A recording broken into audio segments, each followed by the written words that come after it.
I think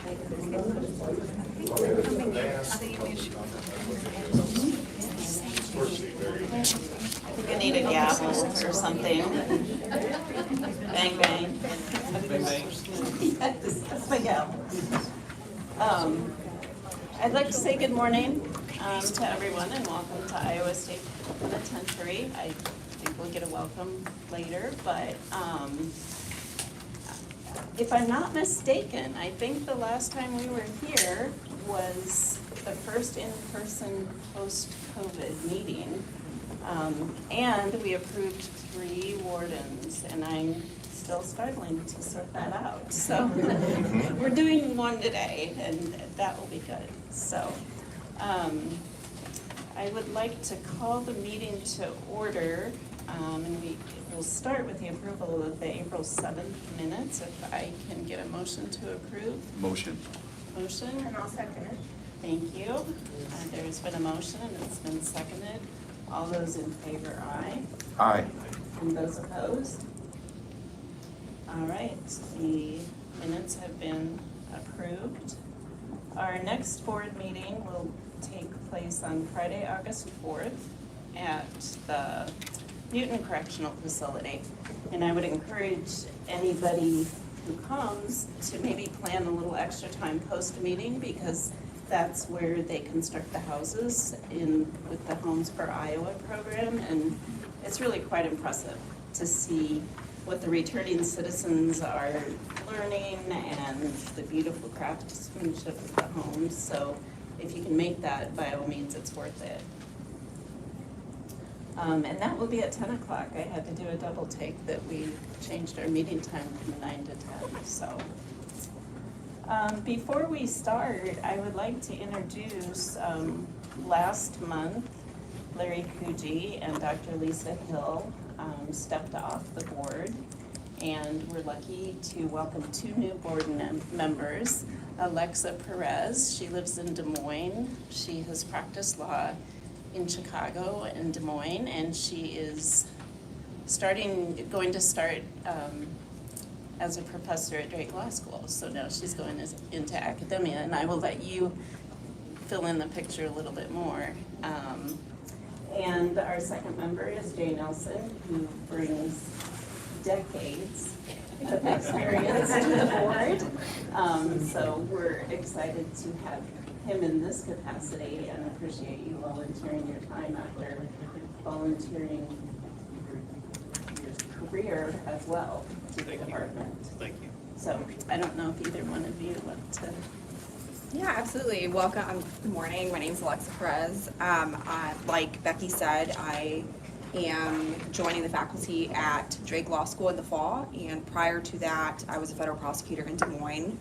I moved to Iowa a couple of years ago with my husband, who is from Fort Dodge. I'm originally from Florida, and I practiced in Chicago for a number of years before that.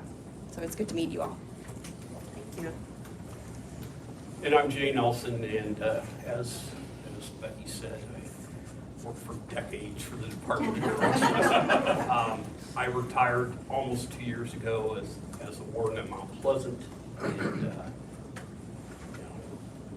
appreciate the opportunity to be on the board and just hopefully support the department's mission and staff and folks that we're trying to prepare to go back to the community. So thank you. Thank you. With that, I will invite Director Skinner up for the director's update and a few other things, but we'll get to I those. feel like I'm taking up the whole agenda. We missed you last month, so I missed you all that's last month. payback. Yeah, it is. You guys like tripled up on me on this one, so. Good morning, everyone. morning. Good morning, everyone. Great to be here at ISP. Thank you, Warden Tripp, for hosting us. Lots of goodies in the back, coffee, pretty much a little breakfast buffet, so help yourself, please. So thank you for hosting us. Also want to acknowledge the director of the 8th District, Dan Fell, who's also with us today. He's gonna give a speech? No, just kidding. Anyway, I thought it was a dance. yeah, oh yeah, we said we're gonna do an interpretive dance together, but then we thought that we didn't want Alexa or Jay to judge, so we'll do that next time, so you get to know us first. Anyway, great to have Dan here, he's a great leader for the 8th District. Also want to welcome our new board members. Jay, we've had a long history together, working together, so I appreciate you joining the board. Alexa, nice to meet you. I think you guys are great additions to the board, so we're very, very excited to have you guys to join us. So thank you for being here and supporting Department of Corrections. Okay. Director, I realized I failed to call Mr. Tripp up for the welcome. Well, Beth did such a wonderful job. Come on up. I apologize for that. No worries. No, I was just going to do a brief welcome and a special welcome to the 2 new board members. Welcome to ISP. I do want to tell you, it's hard to believe that we've been up here for 8 years in this new institution. My team, I got a wonderful team and wonderful staff that have made the transition from the old to the new happen and excelled and done a fantastic job. So we are very proud to be part of that mission and look forward to a little bit more time in my career before I join the ranks of Jay is retired. And the only other thing that I want to bring up is a special welcome to Michelle Waddle. Welcome home. Welcome to the team. Thank you, and like Beth said, there's plenty of things in the back. Please help yourself. Thanks. Thank you, Warren. Thank you. Okay. Thank you. All right. So, as Chair Williams mentioned, I wasn't at the last meeting. So I do want to just publicly acknowledge the service for Larry Coogee and Dr. Lisa Hill for their service on the board. The many years they spent on the board supporting corrections and just advocating for us. So I just want to publicly say I appreciated their service. We will miss them. We wish them the best. And so just want to put that out there, that they have been fantastic partners and have been very helpful and supportive of our work. So we're going to do some updates. We'll start there, and then we'll kind of, Becky, you can just lead me through the agenda as we go through the various topics. So I'm just going to start with just a director's update. So on April 27th, I attended along with AG Brenda Bird the Crime Victims' Right Week ceremony. It was done in Des Moines Central Office. Very, very well done, nice event. So I was able to attend that. On May 8th, we celebrated Correctional Workers Week. So all the wardens did great recognition of their staff. They did lots of cookouts. Every day they had something new for staff, such as cookouts, candy, ice cream. So the whole week we celebrated Correctional Workers Week. So that's a very important thing we do, because we recognize that our correctional staff, how important their work is to community safety. And they do amazing work, and they're absolutely very valuable and so important to the work we do. So we recognize them the whole entire week. So that happened on beginning of May. We had a virtual reentry conference, and that was a very successful conference. 175 people joined that virtual reentry conference. So I was truly impressed. We had partnerships there, such with DOT, Department of Transportation, IWD, Veterans Home, a lot of staff from the institution and also from community-based corrections. So it was an absolute success. Just really well done. We had keynote speakers. I had an opportunity to make some opening statements, but it's really amazing the support we're really seeing around reentry, and that's kind of our bread and butter, right? So we also, on May 10th, we still had the 25th celebration of Fort Dodge Correctional Facility. And so that was a great event. Basically, we had community leaders that were there. We had retired staff there speaking. We had our partners, Iowa Central, there with us as well. It was really well attended and went very well. So we celebrated 25 years of Fort Dodge Correctional Facility. Coming up, we have next week, which we're very proud of, and staff has worked very, very hard on this. We have employee recognition ceremony at the Capitol. And so that'll be June 8th, and I think you all have received invitations, I believe. Right? Okay. Love to see you there if you can make it. I'm not going to name all the awards that we're going to be announcing, but I'll just give you a few just to kind of give you an idea. We're going to have life-saving awards, volunteer of the year, excellence in safety, agency employee of the year, team excellent, manager supervisor of the year. So we're going to announce those awards there at the Capitol. So it's going to be a formal ceremony. So if you can attend, it'd be fantastic. So we're looking forward to that. That's really my updates for just in general what's happened the past few months. So I'll pause there, see if you have any questions for me before we decide if you want to move on to the agenda. But if there's any questions from the board members, happy to entertain those questions. Come on, Jay, you gotta have a question.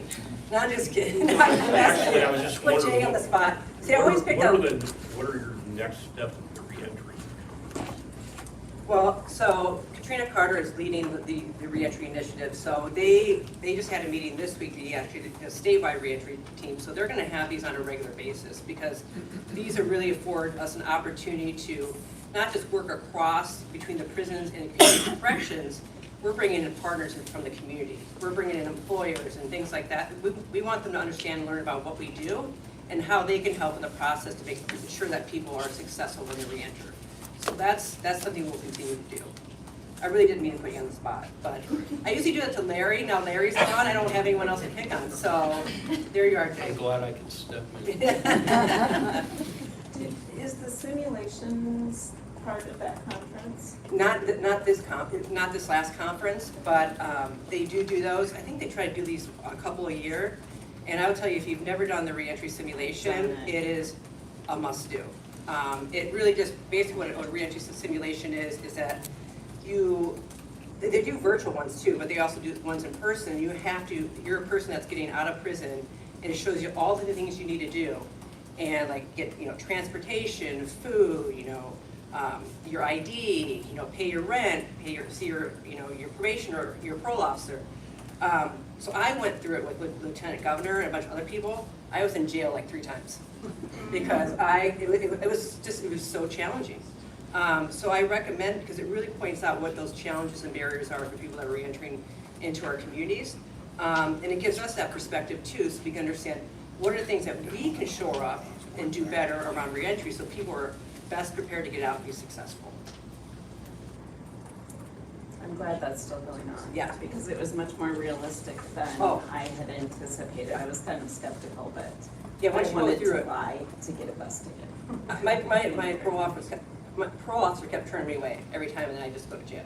So yeah, it was, and that's where I ended the rest of my day there. So yeah, I highly recommend that. Any other questions? Seeing none, we will move on to a big topic on the community-based corrections alignment project. Okay, this one will be a little bit longer because I want to fill you in on all the activities we've been undergoing. So the governor signed the bill on April 4th. So signed the alignment bill. So it wasn't just corrections, it was other state executive branch agencies that were aligning together. And so our part of the alignment bill is that community-based corrections is now moving under us July 1st, and they will be state employees. And their boards that they have that exist today will become advisory capacity. So we'll be all one system July 1st, which we're really, really excited about. I want to talk just a little bit about like what we see as the benefits, just because we haven't talked about alignment since I think it's been feels like 6 months since we talked about it. But I want to talk about kind of 3 bucket areas. I want to talk about benefits, I want to talk about implementation, and then I want to talk about our communication plan. So first, the benefits, I'm just going to, there's a lot of benefits, but I'm just going to highlight a few. The benefits of coming together as one team, one system is going to be the continuity of services and programming and reentry.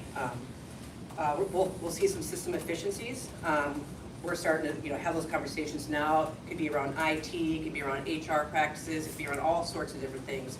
How we purchase things and procurement. So we're going to probably identify more and more of those efficiencies as we move through the process. Increased collaboration between the prisons and community-based corrections.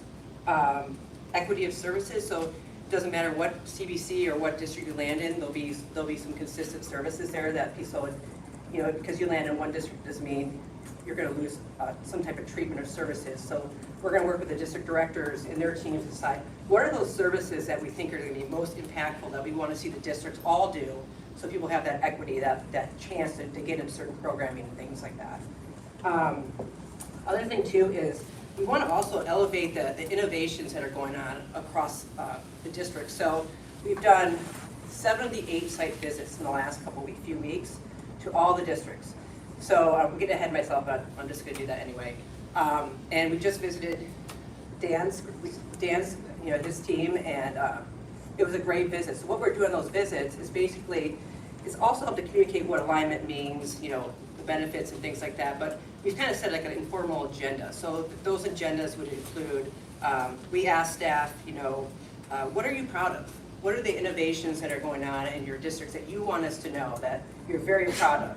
Then we talk to them about what are your barriers and your challenges? What are those things that are, keeping you from doing the things you want to do? And then we also talk about then, where do you see your district in the next 3 to 5 years? And those, Director Fell, can weigh in, but I think they've been really, really good because staff has had the opportunity to share what they're very proud of. So part of this is the benefits of this alignment is that now we're learning all these great things that are happening in these districts, and we're elevating that. And it's going to afford us an opportunity to say, does it make sense that, hey, this district is doing this, and should we scale it up? Does it make sense because they're seeing such good success? So also, the alignment gives us the benefit of elevating those really good things that are happening in the district. And Dan has Director Fell has a lot of great things happening in his district. So he has a lot to be proud of. So implementation, this is the big bucket, is that every day we're working on alignment. It's all hands on deck initiative. We have multiple work groups meeting basically daily. We are meeting with the district directors at least weekly.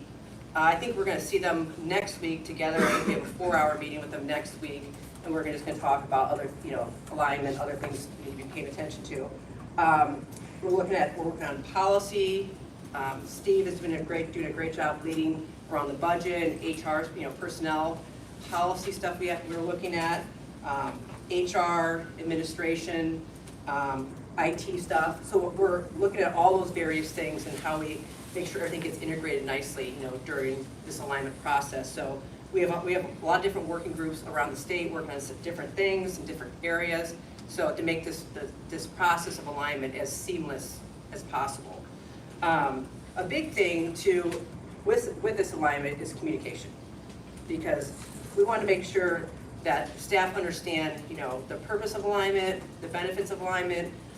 So we've been working really hard. We've been working with Guidehouse, who is helping us with some of this change management work, which has been highly beneficial for us. So again, we're doing weekly meetings for communication. We have change champions now, which are really cool.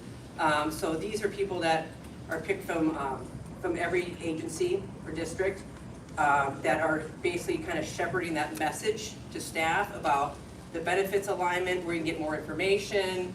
People can come to them if they have questions. So they're peppered throughout the districts, and they just talk about alignment and help answer questions, or bring that back to us to help them answer certain questions. So we just started the change. We just kicked them off probably just a few weeks ago.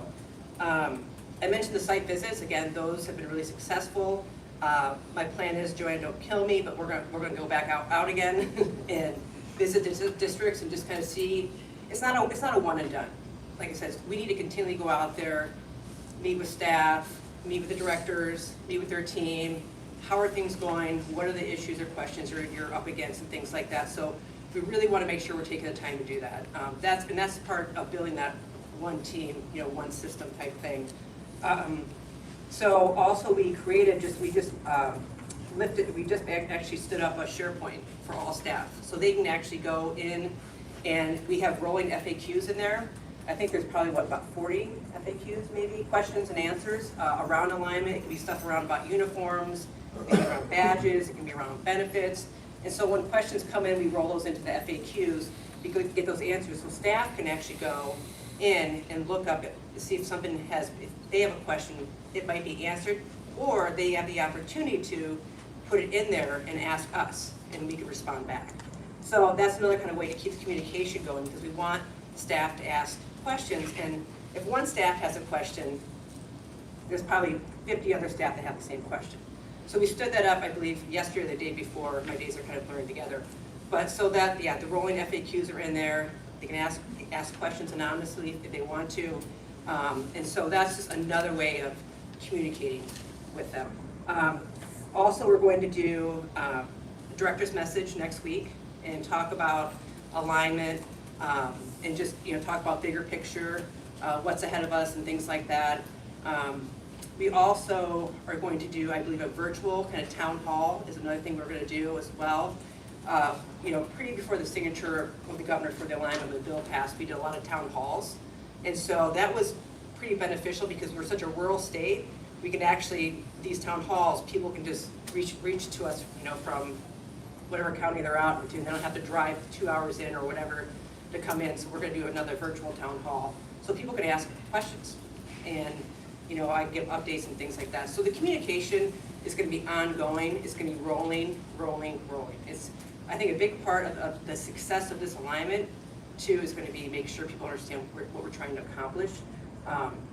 Keeping people, informed, which is really important, because when you don't keep people informed, unfortunately, people, you fill in the blanks. It's a natural human thing to do. So we want to make sure that we're out there, we're talking with people, we're answering questions the best that we can. So far since, the signing of the bill, we've been off to the races with this, and on the road, on calls, like I said, every day. Is so, and I want to just do a shout out to our administration, our staff, our project team, our alignment team. They are working incredibly hard, and they're doing an excellent job. No balls are being dropped. And just very, very proud of the work that they're doing. So that's what I have for alignment. Now that was a lot, drinking from a fire hose, like we all are, right? What questions do you have for me?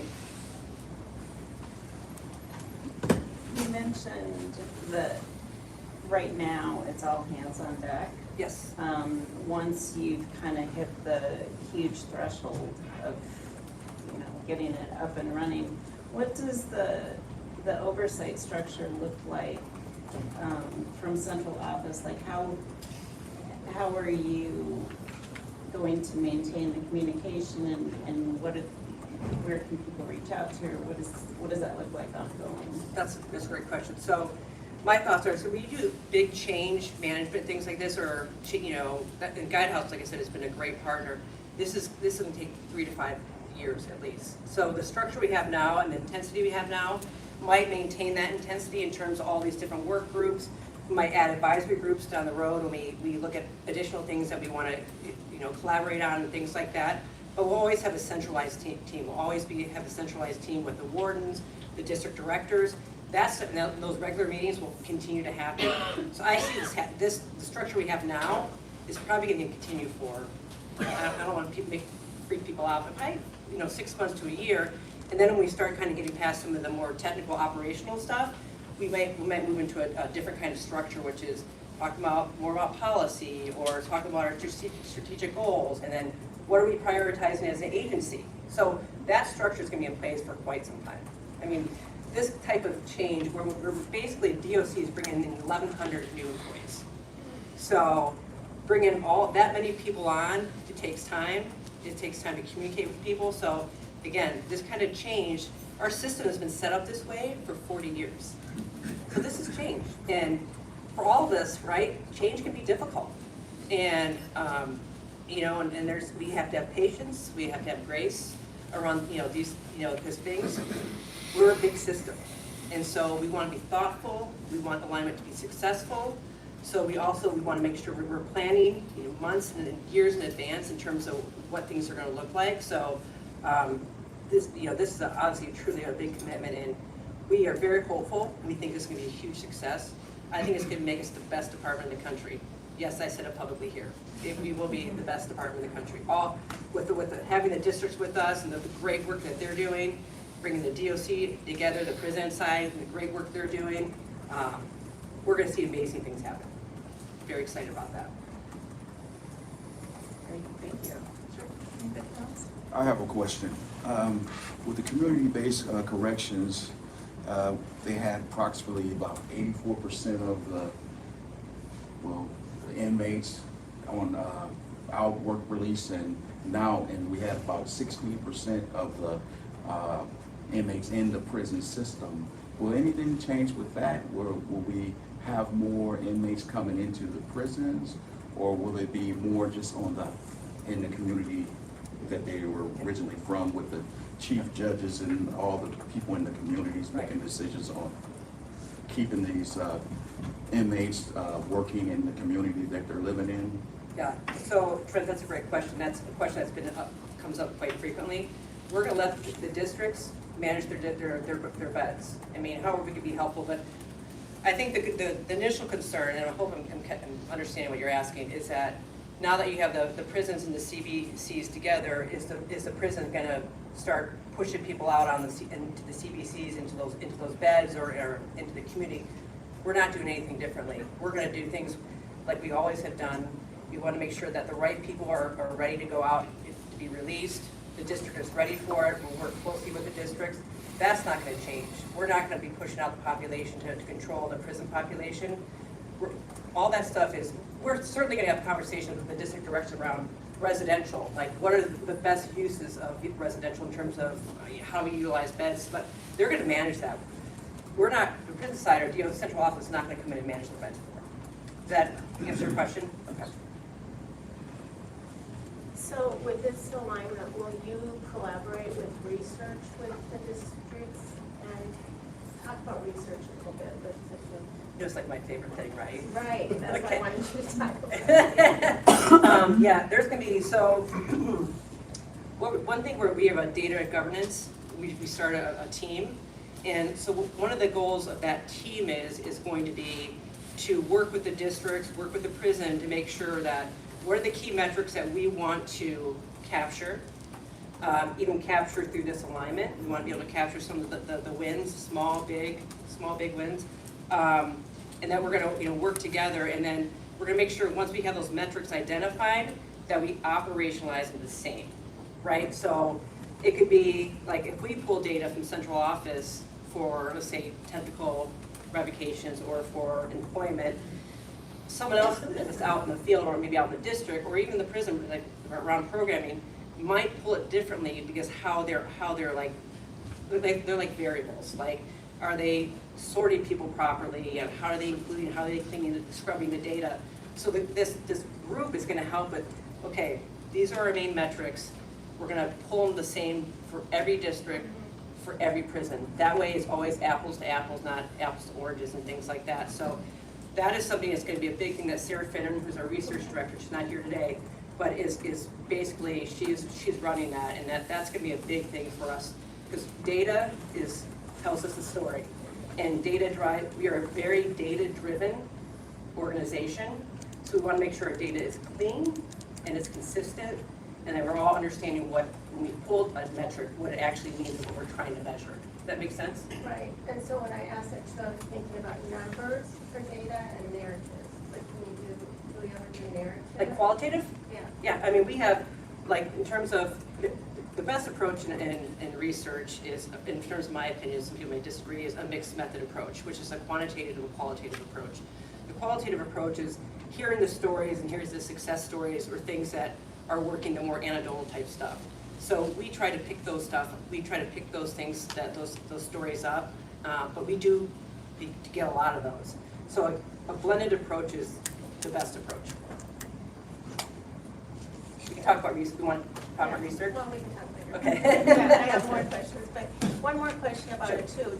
And I really wonder about this with the alignment. Will you have the technology that you need going forward with the alignment? That's a great question. So what we have done already is we've done kind of a first run at our inventory in our IT on both the prison side and the CBC side. And that was no small task. So huge shout out to all of our IT people. I mean, they gather that information quickly. So we're really in the stage right now, we're figuring out what I've asked John, he's our Chief Information Officer, I don't know if you've met John. Yeah, he was, Yes, so I have tasked him to develop a strategic plan, a budget, an assessment, to let me know what are our needs in human capital, as well as technical other resources that we need around the state, and that includes prisons and CBCs, but we're actually in the process of doing that analysis. So we'll have probably a better idea, probably in the months to come. I'm assuming I'll have some kind of report that kind of says, here's where we're at and here's what we need, but I will tell you, we have some very talented people that work IT in our prisons and CBCs. I mean, I could barely turn on my computer. I mean, I got a lot of respect. good. Thank you. Beth, as you've been out meeting with staff, what are some of their main concerns as this goes forward? I would say the biggest concern we have heard is local control. Like each district is unique based on their geographical area, right? Some are more rural, some are more urban. And so I think one of the things that has been of concern of staff and quite frankly, the directors as well, and that they're gonna lose control of innovation and programs. And what we have been saying is that you're not gonna lose all those good things you're doing. Our goal is to keep those things going. Because like I said, 78 districts that I visited with, you're doing amazing things. We want to support that. What are your barriers? How can we scale this up across the state? Is this something that we want to do? So I think that's the concern, is that central office DOC prisons come in and just kind of take away all the local stuff they're doing and say, no, you do this, you do that. First and foremost, no one has time for that. And we trust our leaders that do the right thing and to be innovative. Because innovation is where, that's where the field grows, right? Innovation is where the field grows and helps us understand what can we do better? Is this something, and it also feeds the national level too. If we have good promising things happen, it also feeds nationally to the field. So that I think was probably the biggest concern was losing that local control. And I will tell you that, we're not gonna come in with a wrecking ball. We're not gonna come with a wrecking ball. That's why we're going to all the districts and talking with district directors and their staffs, like, what are you proud of? I'm like, this is great stuff. Let's, share that information with other districts and, and scale those opportunities up. But I think that's been probably the biggest concern. And I think what's gonna probably alleviate that, to me, is just time, too, is see that we're not gonna come in with anything, that we're listening, and that we wanna, be part of a team, so I think that's probably the biggest one. Thanks. That's a long answer, probably, sorry. No. I got one last question. Hey, Trent, you could ask me Dr. 20 Skinner, questions if you The want. question I have is, will the standards of education change for CPC and Department of Corrections? Will someone be able to be a high school graduate and get hired in the local community? Because right now, I believe you have to have an AA or a BA to get employment with residential facilities in the local Right. districts. But in the prisons, you just need a high school diploma to be a Right. officer. So, Well, I anything can tell you right, change? Trent, I can tell you right now, we're not looking at that. It doesn't mean that we won't look at that. That'll be something as we move down the road in terms of setting more priorities. Like right now, we're really focusing on the technical operational aspect of July 1st. That's coming up here in 20 days or less. When I say that out loud, I'm like, 20 days. But that's stuff that we want to, really get all these different working groups together to talk about education, reentry, programming, tablets, and have the experts in the field, advise HR, that of course involves DAS and HR and personnel. So it's not off the table. It's just a matter of if that's something we want to review and get to it. But yeah, Thank you. you bet. See no other questions. Thank you for that. I expect this is gonna be a regular topic here for the next. Yes, it is. Yes, several years. there's a lot of moving parts, and like I said, Becky, I'm super excited. This is like, like I said, we're the only correctional system set up like this in the country. Like I said, we have a lot of talented folks across the CBCs and prison, and bringing them together as one team having that cross collaboration, that integration, it's gonna be stellar. It's gonna be extraordinary. And we'll, as we move forward, we'll start developing some metrics to share with you all in terms of show kind of what our, you know, our smaller successes to our larger successes. But I'm very confident that this is gonna be, it's gonna leave a huge legacy on Iowa Corrections, and we're gonna have, all of us gonna have a lot to be proud of moving forward. Thank you. Thank you. Am I still up? Yes, you Oh, are. man, I need like an air conditioner out here or something. It's getting a little warm over here. Maybe it's a socket or I don't know, a clock. Might be two people sweating, I'm not sure, but Yeah. we're at the I don't know why you'd be point sweating. where we can have, move forward with the warden approval for the women's correctional facility in Mitchellville. Okay. Well, first of all, first I have to start off with talking about Warden Dom. Don't say anything. Oh, no. She went to the Masters last week. She got her green jacket and won the Masters, so we're very proud of her. No, but Warden Dom, we're gonna miss you. You're leaving a legacy in this department. Not only you're a great warden, you're a good friend, you're a great colleague. You're passionate about what you do, and I speak for all of us, we're all gonna miss you a lot. I'm sure as hell gonna miss you. Thank you for all you've done for the system. Thank you for all you've done for our communities. I appreciate you. I also want to talk a little bit about your background. So, Warden Dom started in the late 80s as a residential officer. During the 80s, the IBM personal computer was released. Atari was the thing. Michael Jackson's album Thriller was very popular, best-selling then. MTV was launched during that time.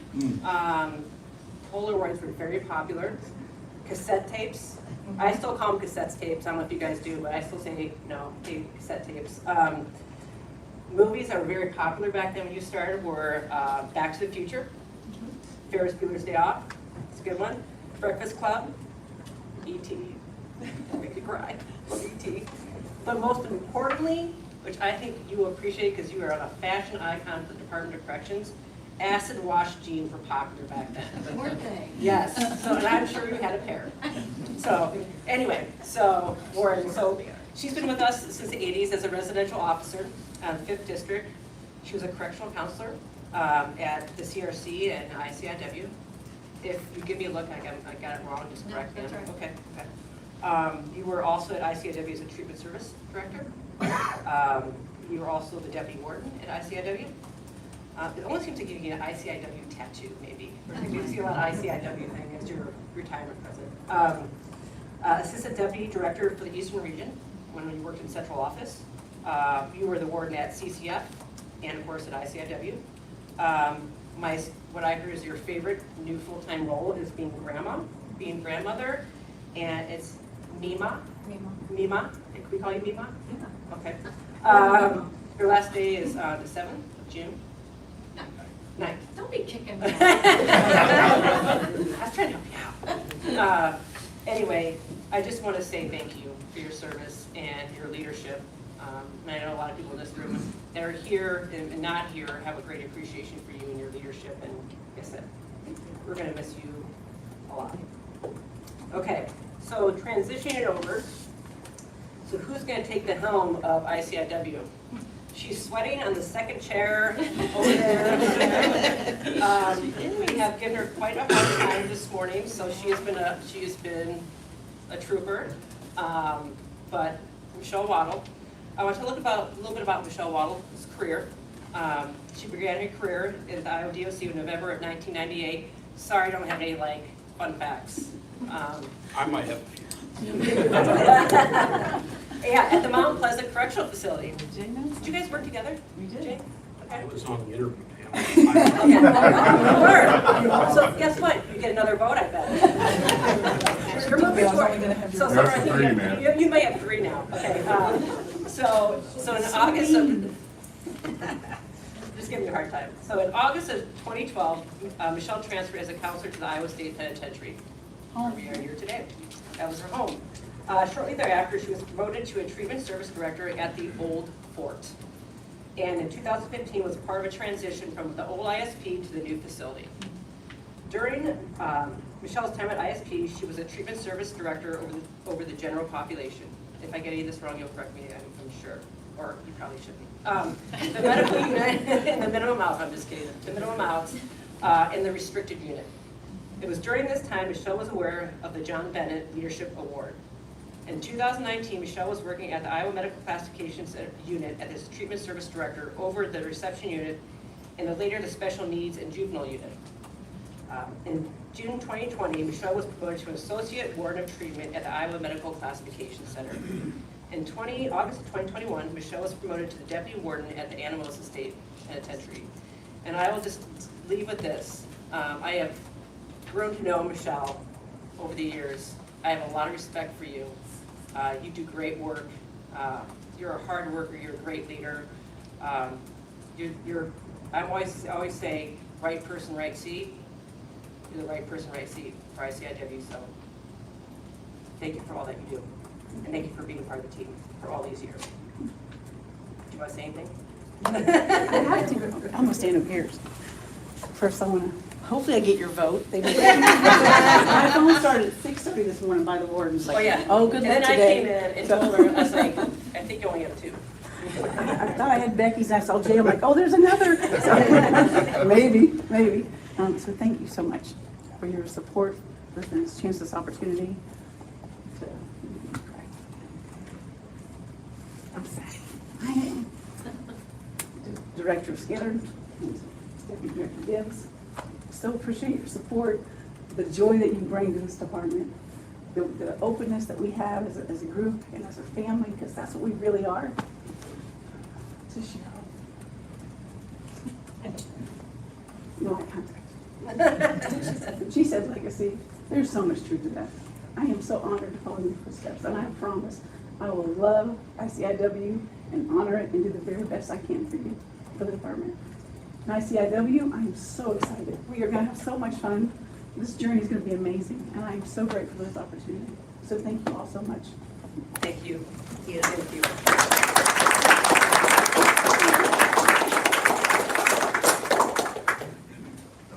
I was joined you in the tears.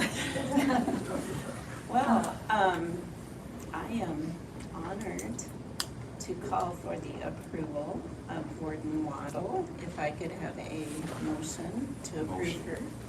Thank you, Trent. Second. Thank you, Jay. Having a motion to approve and seconded, all those in favor? Aye. Aye. And those opposed? Thank you. Congratulations.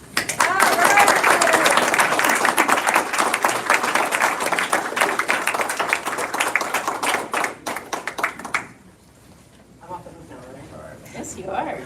Better We'll look, have a sorry. good time. All right, we will move on to emergency preparedness exercise with Randy Gibbs and Brian Foster.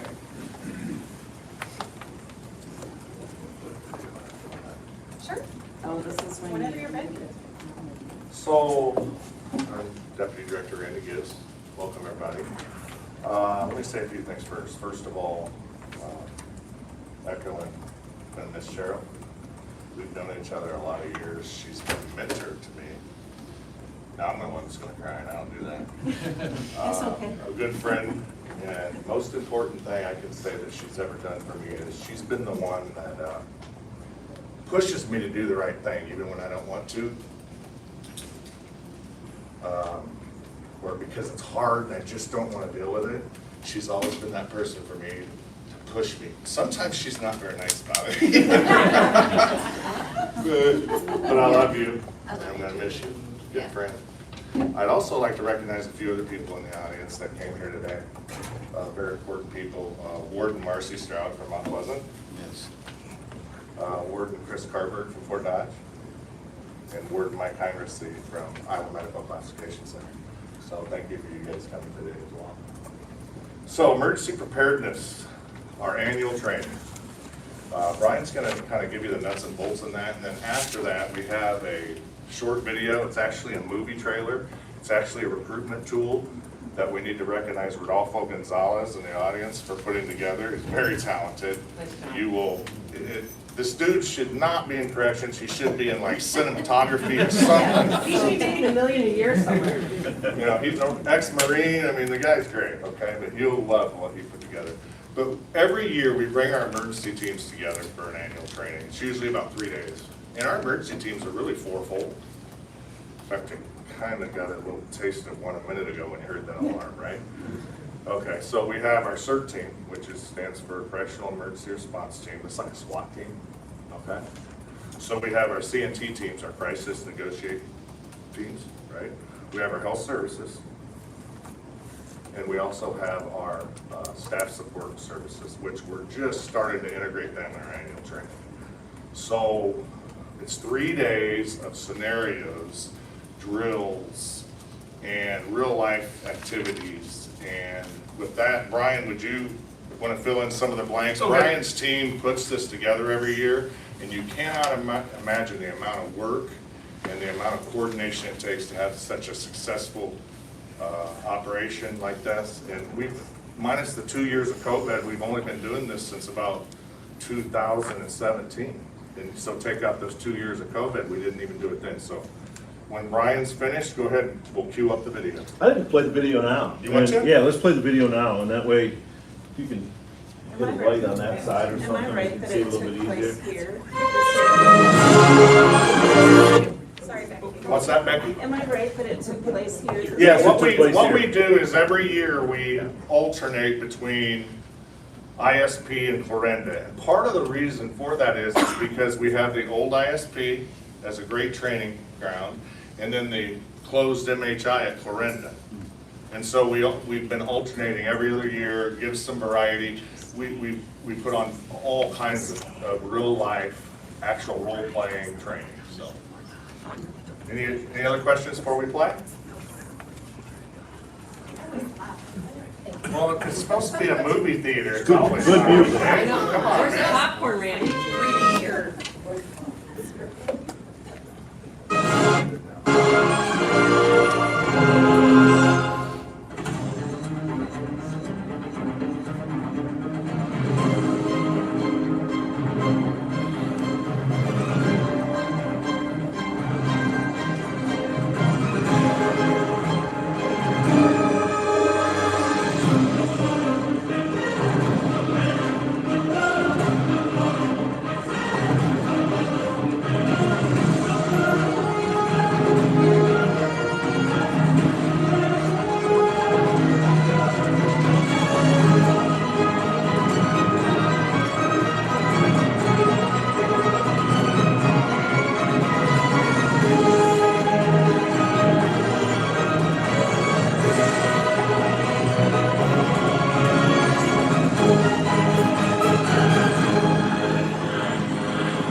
Very good, Ronaldo. So, one other thing I'd like to say before I turn it over to Brian is, a number of years ago, I had a meeting with the FBI. My job leads me to those things, right? And they wanted to know what our resources were. By the time I finished explaining what our resources were and how hard our staff trained, he said that Iowa Department of Correction is the best kept secret in law enforcement. I believe that. Brian? So as you saw, we have the CERT teams and our crisis negotiation teams. So we work them very hard in this 3-day period. What we do is we set up scenarios and we do them as best we can, real life scenarios. So we have people that play hostages. We have hostage takers. We then also have recently incorporated our incident command system. So we have got our wardens and deputy wardens and security directors involved in this to operate in a command type role. So as we do these scenarios, it is all real. It is a back and forth with command. It is a back and forth with the CERT units and the CNT. CNT is working to get the hostages released, of course. And then our CERT units are the ones that have to do the things that nobody else wants to do and go in when needed, okay? We never want to use these teams. We never want to have to put these teams into action. But when that day comes, they have to be prepared to do it. And this way, these 3 days helps them prepare. A lot of times we'll have a lot of new staff that come from the institutions to do this. This year we had about 150 staff come from the institutions to be a part of this for those 3 days. As they went through their trainings, they learned how to be patient. They learned different roles, different ways to do business. And in the end is to, again, prepare them for that day if it ever comes. Every year we try to build on this. So next year we will add to this again and even create bigger scenarios and more difficult times for them to have to work through. A lot of this is really decision making. It's to do the right thing at the right time to not get anybody hurt. That's our goal is anytime these emergencies happen is we don't want staff hurt, we don't want inmates hurt. We want to be able to resolve these at the lowest and easiest level. So once we have to make that decision to send a CERT unit in and to physically do something, we got to have our staff prepared. A lot of this is equipment. You know, we have to have the right equipment. We have to outfit our staff. So every year we evaluate equipment and make sure that our equipment is right. CERT units or the CNT, I mean, they have to have the right equipment. They have to be able to communicate. When we did this scenario this year, we had cords run from the CNT area where they were doing the negotiations. We had hundreds of feet of cord out to where they had a telephone on the other end where they could communicate through those phones with the hostage takers. So again, it's a lot of setup, but at the end of the day, it's all well worth it for our staff and for the institutions. Just great training. It's good for them to be a part of this. It's a lot of hard work. It's a lot of fun too. They have a lot of fun doing this. So you can see from the hard skills and whatnot of the emergency, Director Skinner already spoke about our reentry conference, our virtual, and we will do those in the future in person as well and include the simulations. So we're hitting about every angle of our business with this training. What will be really spectacular is bringing the CDC folks into this and catering to them as well. And Brian talks about building on this training and this growing. I'm sure they have a heck of a lot to offer us to teach us. I know we do them, but we can learn from them too, and we're anxious for that partnership. So, do you have any questions for Brian or myself? I feel like in the past, maybe some of this training has led to overlap with other state institutions. Are there competitions, or have you advised other states in their corrections about what Iowa's doing? It's been minimal. We've invited Missouri to come up and watch, and they've built off of us. Joanna, myself, and Doug Bolton have been to Illinois to teach a few things before.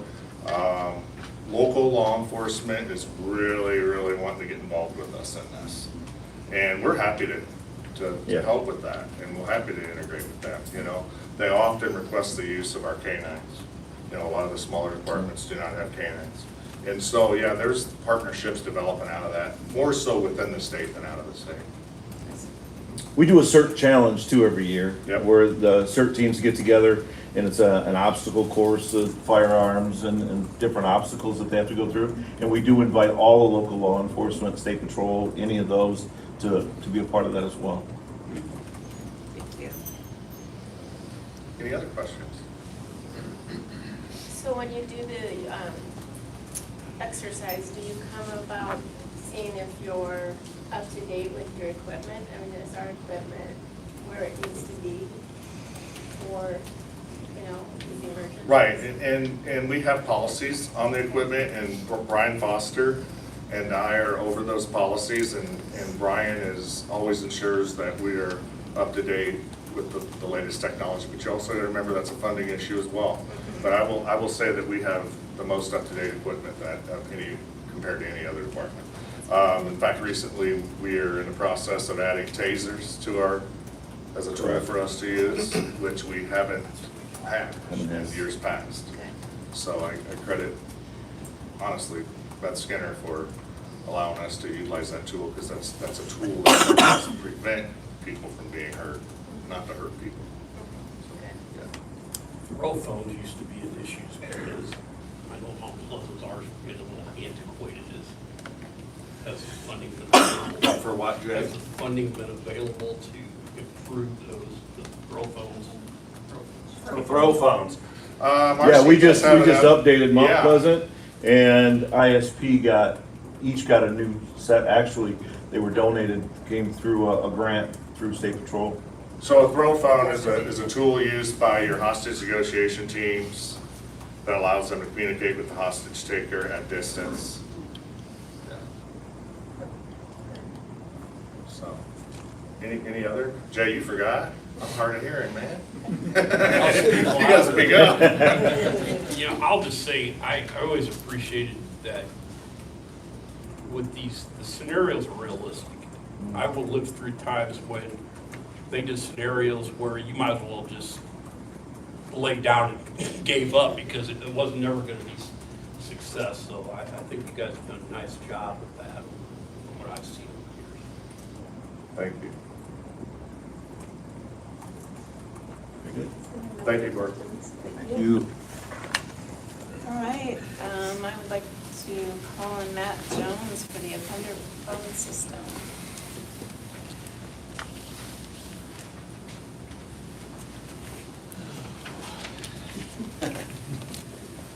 First, I'd like to introduce myself. My name is Matt Jones. I am the budget analyst here at ISP. I worked for the Department of Corrections for 15 years, all here at ISP, 10 as an officer and 5 in my current role. So I would say, you know, this department does offer a lot of opportunities if you're willing to seek them, and I've been very thankful for them. I've been asked today to speak about the inmate telephone account. I'm not sure how much you guys are aware of it, but we have one person here at ISP, an accounting clerk, Cindy Phillips, who handles the phone system for all 9 institutions. She handles anything and everything that has to do with the phone. She reviews phone numbers to add them to their accounts. She removes phone numbers, blocks phone numbers. She also has to work firsthand with family and friends of the inmates. We get common complaints with different cell providers that have spam blocks on department phone numbers. So she works with those families to try to undo the spam block, and she's very knowledgeable in that area and a very great asset to the team here at ISP.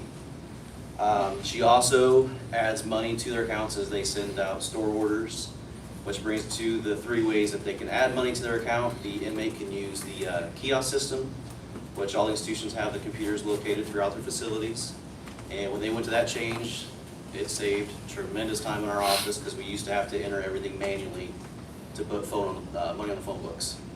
So when they had the ability to do that, it cut things down tremendously for us.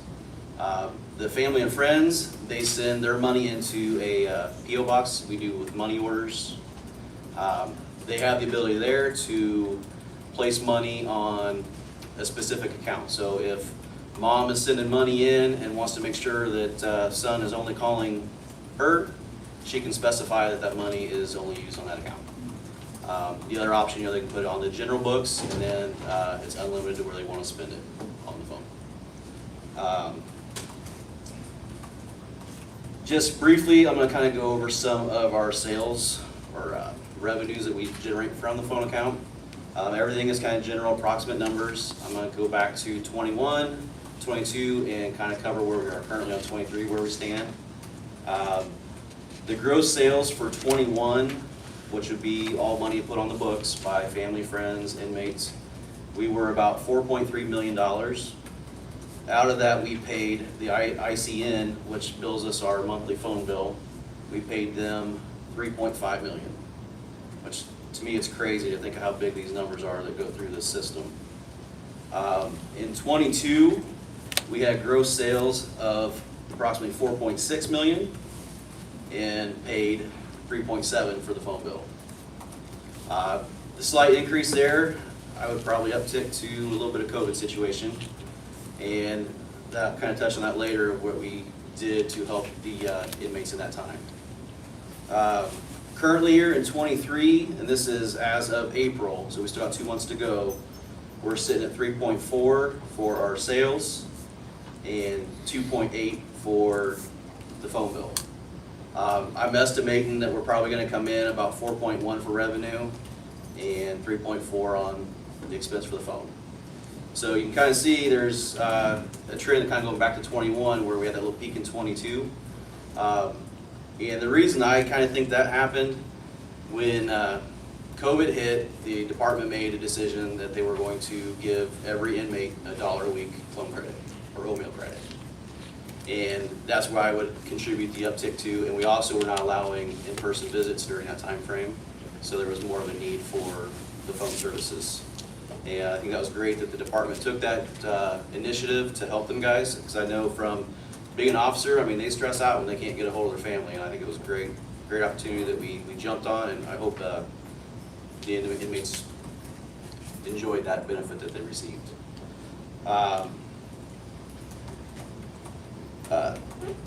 The number of calls, kind of going back to the phone bill situation there, we average anywhere from 290,000 to 350,000 outgoing phone calls. And again, that's all 9 institutions, but to me that number just is staggering. Like, I just can't believe we have that much going out. The rates have been unchanged for quite a while. We sit at 11 cents for local calls. And when you deal with international, I mean, there's a wide range. I was kind of looking through before I came in here, and the lowest I seen was 18 cents, which if you want to call anybody in France, you get a pretty good deal. Now, if you're calling the Cook Islands, which I'll be honest, I have no idea where that is. Anybody know where Cook Islands at? Pacific. Pacific? Yeah. Well, you're talking $6.75 a minute, so you better like that person a lot. It's pretty cashy.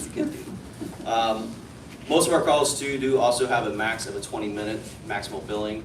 So you do the math on the 11 cents, you're talking $2.20 for $2.20 for a 20-minute phone call. The last thing I'm kind of going to touch on here is, you guys might be asking, you're doing the math probably of the revenues and expenses, thinking, good Lord, they got a lot of money probably sitting there, right?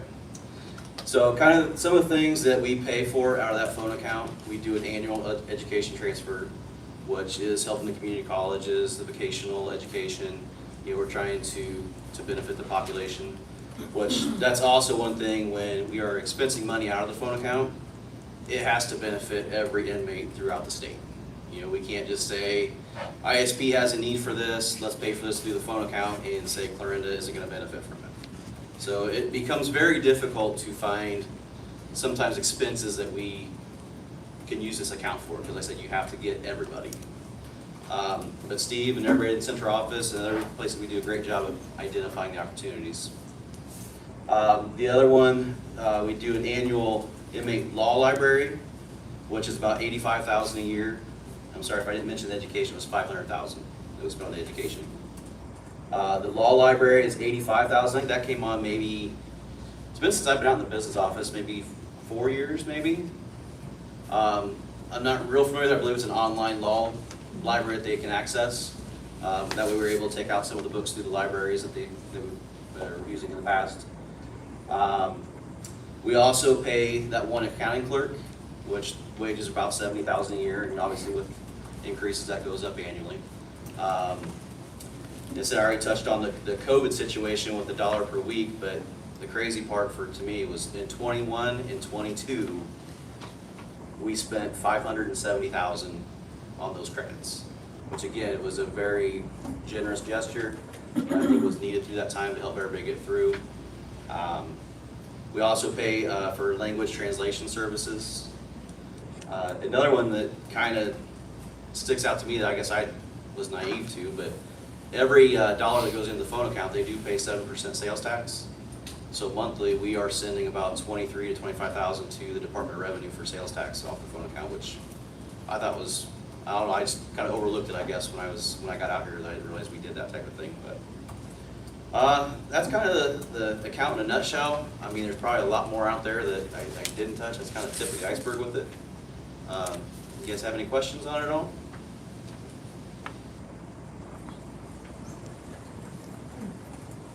That's what I like to hear.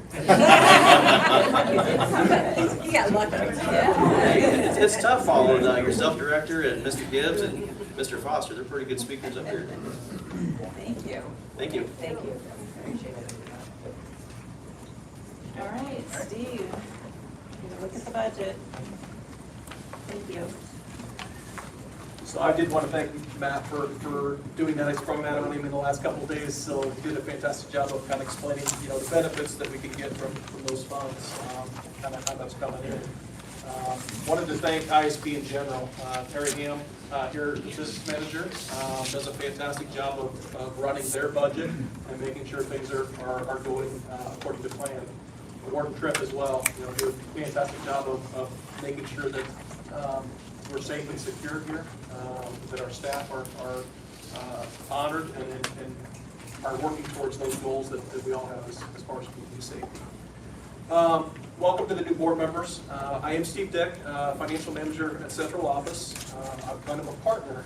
Terry is the business manager here. On the Central Office, kind of cog that advocates for all the institutions and all the districts when it comes to budgets, making sure that oversight responsibilities, but I'm not involved on the day-to-day business of running their institutions and districts. Great people in those roles. So I wanted to kind of walk through the 23 budget that we're kind of finishing up, and then we'll kind of walk into the 24 requests that have been funded at this point in time from the legislature. In the packet, there's a department totals page. Just a couple highlights that I wanted to make off that. This is for the institutions in Central Office. This is not, the community-based corrections is not part of this. As of this point in time, they are governed by their boards and therefore operate kind of outside of our department as such. As such, the keys to this first document being institutions in Central Office, personnel and salaries is of course our greatest cost and our greatest asset. At this point in time, 11 months in, we should be about 91% for the year as far as percentage spent. Off to the far right on that page, you can see we're at 87%. That's actually right about where we want to be, and the reason that is there's part of that July first payroll that happens in July that actually comes back. So we want to be a little bit below that 91% threshold at this point in time. We bring those costs back and we're in good shape. Really, I'm going to kind of move to the next sheet, which is the institutions totals, to kind of hit on some of the more specific things as far as the line items. Couple of things to note. Our travel budget has gone up a little bit. Our in-state travel, we have consolidated to a centralized approach as far as new employee training. So we've got operations currently in Des Moines and IMCC are our two hubs. So of course, sending those people to those hubs costs money. So we are spending money that we have not spent in the past when that training was localized at each individual facility. We do believe that is going to bring benefit. We're having more consistent training, making sure everybody across the state is receiving that same message and mantra, and that we're training the right way. So that is one of the areas that has grown a little bit over what we budgeted previously. A lot of the supply areas, everybody kind of knows there's inflation right now. We see that in a lot of our supply purchases and our food purchases, our utility costs, gasoline costs, all those things have risen in this past couple of years. So we have seen those thresholds kind of come up as far as what our spending is. Another one I wanted to point out is the drugs and biologicals, the 310 line. We have siloed that off into a separate appropriation at this point in time. And once upon a time, it was part of IMCC's budget, and we kind of separated that to say, hey, you know what, that's not IMC's responsibility, that's a statewide purpose, and we need to take care of it as such. That one is a tough one because who comes into our system is who we have to treat. And at that point in time, we have people coming in that need chemotherapy. We have people currently that have hepatitis C that we have to treat. So a lot of variables in play. I think our health services do a good job of navigating that and trying to stay within that drugs and biologicals budget as best we can. Like I said, there's some things outside of our control. One thing I wanted to point out though on this line is we have increased the number of hepatitis C treatments that we're doing currently over the past year. And as we move into the 24 request and what's been approved, I'll go into a little bit further as to what we plan to do as far as increasing that number even further. Another line that kind of sticks out a little bit is the equipment line, the 501 line. We have purchased equipment to kind of some of those things, the throw phones, but body scanners is one of those large areas, very large expense. Recently, we've purchased at Fort Dodge and ICIW an additional body scanner so that we are in good position as to what's coming in and can catch that contraband before it's introduced into our facilities. Another thing that I'll talk about it a little bit in the 24 request is we did receive additional money, so we'll be purchasing more of those. I'm going to continue to move through, and so if we move to the central office totals page, we did carry in a significant amount of money into this fiscal year. There was one-time money from the $10 million that was appropriated 2 years ago now. But that money is up to be relinquished after this year. So we have plans, of course, to spend every dollar of that. Some of that goes into purchases such as those one-time body scanners and those types of things, but also just supporting our budgets. We have had some obstacles throughout the year. Our pharmacy, of course, that ebbs and flows a little bit. Also, there's been challenges with some overtime and hiring in certain places. So making sure that we can catch that as we're making those corrections and trying to fill those slots, but knowing that there were some gaps that needed to be filled. So that those monies have been very helpful and will be as we close out this year. There is one large, so the IT equipment for the 510 line on this sheet. We did make a large purchase at the very beginning of the year of antivirus and firewall hardware. Normally that's something that we would send out and bill all the institutions and districts for. We used that one-time money to be able to fund that. I believe that was like $675,000. So very large one-time that we did put on the backs of everybody that we can take care of. Last sheet is the capitals sheet for the FY23. There are some things that are kind of in motion right now. So you can see kind of where we have spent up to this point in time. We do have $1 million worth of camera funding that we're pointing towards helping at Anamosa with some of the upgrades for this year. And we have additional monies in 24 that will help with some of those other areas.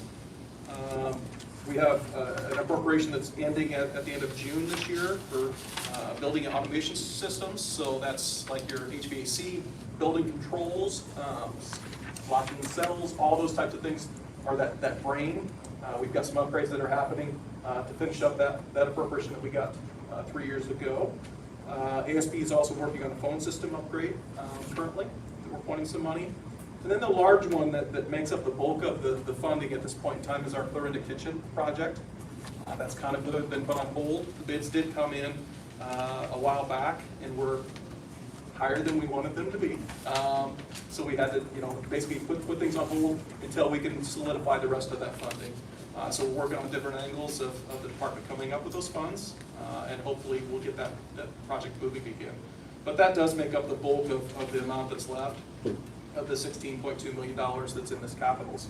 The bulk is that Clarinda Kitchen project. So once we get that up and going, we'll have those funds being spent. So before I move on to the 24 stuff, I just want to give an opportunity for board members to give any questions on 23.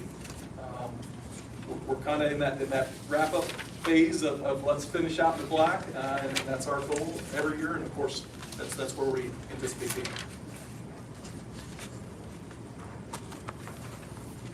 Okay. Questions? Okay. All right. I'll go ahead and move to the 24 request then. So the 24 request is the one that's kind of the landscape view. Just want to kind of highlight some of the things that were funded. We did move, we had a little bit of money in that 834 one-time funds that we had not given out or doled out. So we had $243,000 that we're pointing towards pharmacy. And once again, that's either to fill a gap and or to increase that hepatitis C treatment, which we'll get to in a second as far as some additional funds. We also received just short of $13 million for a general fund increase. That's going to be allocated out to all the institutions and districts to help with salary increases. We know that that's one of those things where you can't just continue to do what you're doing when those increases are happening if you don't receive additional funding. So we're in the process of building budgets right now and getting those monies doled out where they would be best used. The next column is institutions inflation increase for utilities. We did receive I wouldn't say small, $1.8 million to kind of combat some of those inflationary pressures that we're getting. We had asked, of course, for CBCs and institutions, and we got $1.8 million for the institutions, so it fills part of our need and part of that gap. So hopefully will help us stem that tide. The next column is our hepatitis C increase. So we did ask for additional monies to specifically treat additional offenders in our incarcerated facilities. $750,000. Average cost is about $10,000 per person that gets treated, so that allows us to treat an additional 75 over where we're at today. Our goal is to hopefully get everybody over the next several years treated, and we'll continue to point those resources as much as possible into that silo. We did receive a small de-appropriation of $512,000. And that's, really it's not a de-appropriation, but the fee that we were being charged by OCIO goes away, the Chief Information Office at the state level. So basically they're just taking those dollars away from us, giving it to OCIO and not charging us. So it's a net zero, I guess, in the long run for that. And then that last column is the high-risk unit in the 7th District. This would add a high-risk fugitive team in the 7th District in the Davenport area. So $690,000 in 5 positions to get that up and going, and hopefully make some great strides in that location. We do have high-risk units in several of the other districts currently, so this would echo that. And we're using the best practices and the knowledge that we have in those other places to make the right decisions as to staffing and equipment.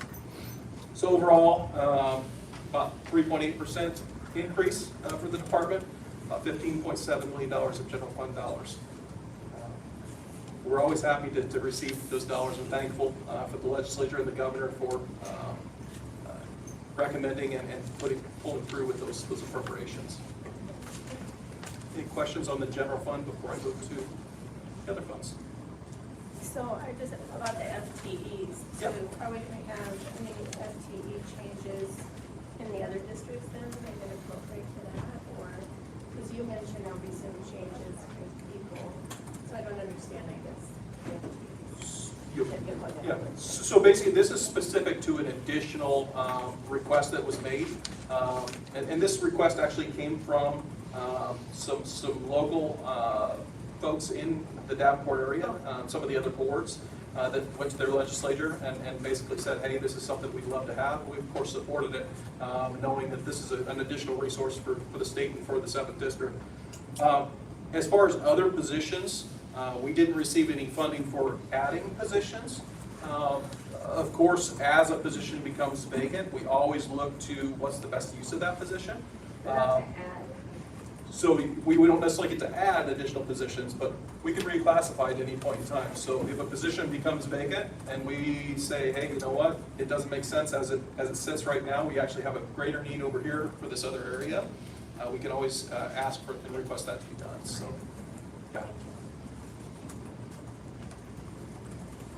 The question I had about the hepatitis C increase for pharmacy, Yeah. $750,000. Is there any way, or is it the inmates coming in with hepatitis C, or and then is it spreading inside of the institutions, or to cause the increase in the rates? Or? So I don't know that we're having additional spread within. I'm not getting that from our medical staff, but we do have people coming in. This is new in the last several years that this treatment has come about, that basically provides a cure basically for hepatitis C. And so the people that, of course, that have been in our facility that have hep C, they're there, but the community hasn't necessarily taken care of everything at this point in time, so those people are still coming into our system. It's just starting to slow a little bit. But we want to know that when we release, and these people go back into the community, that there isn't gonna be the opportunity for them to spread in any way, shape, or form. You know, Like Steve, we have a legal obligation Yeah. to treat, but also in protecting communities, we don't want to send these people back out there contagious. Correct. Yes. So it's kind of a dual rationale there. yeah. My memory is the cost is astronomical. It used to be, yeah, per person, it used to be $80,000. Just a few years ago, it was $80,000. So that treatment this pricing has come down and allows us to treat a heck of a lot more than we were before. So we want to scale this up best we can.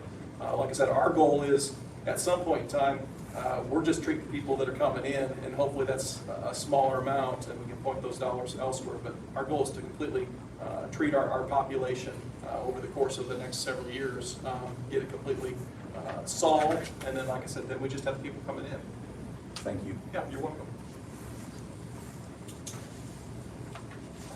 I'm gonna go ahead and move to the last sheet that we've got, and that is our Rebuild Iowa Infrastructure Funds, which are capitals, and our Technology Reinvestment Fund. These dollars are kind of above and beyond. These are things that allow us to do some things that we wouldn't be able to do otherwise.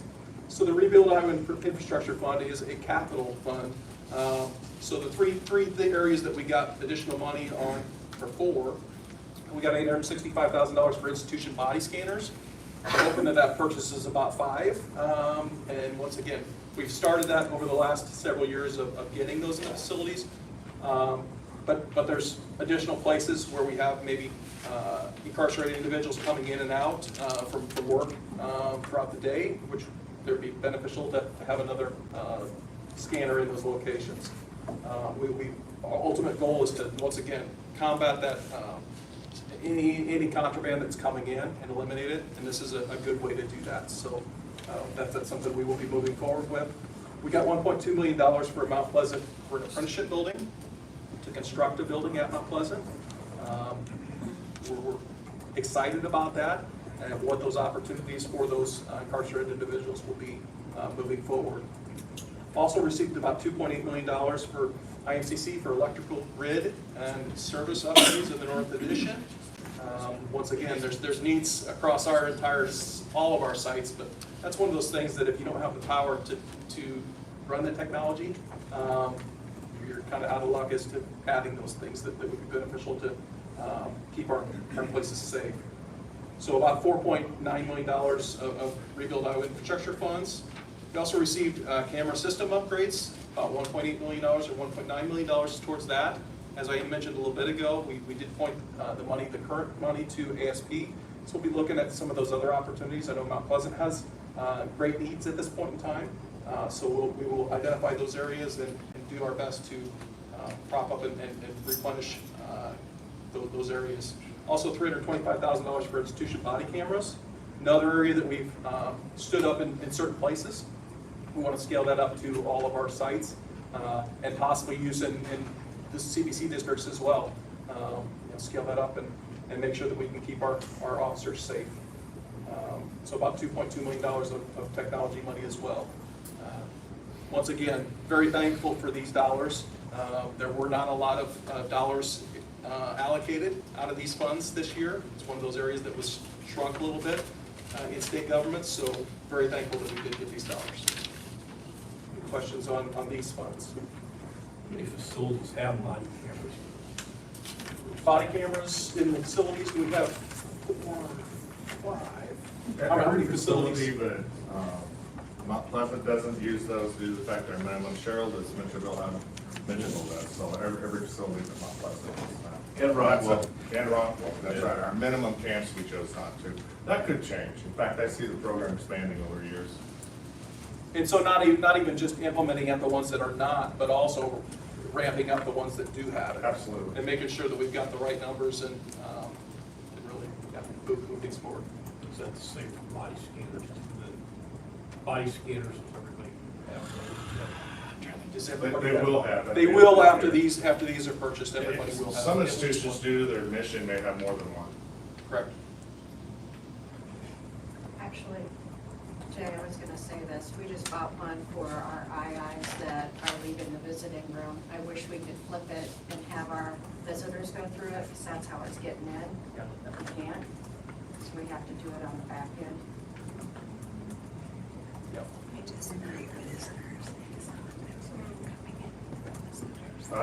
The only suggestion I'd make is I think, money stuff's driving me, we should have Rodolfo make you a video too. We could. All right, I think that's all I had, so thank you for your time. Yep. All right, Mr. Crawford, looking at the 2023 legislative session. Thank you.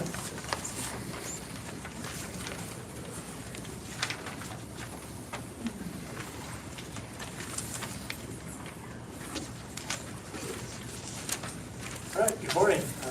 Great to be here with you all today. I know you've heard a lot up to this point, so I'm going to keep it pretty brief. Director Skinner and Steve covered a lot of what were the successes that we had this legislative session. So since we last met back in April, the 2023 legislative session has officially gavelled out. So they finished about a week later than the 110 days that they're supposed to make for. And it was certainly a very busy year for the Department of Corrections.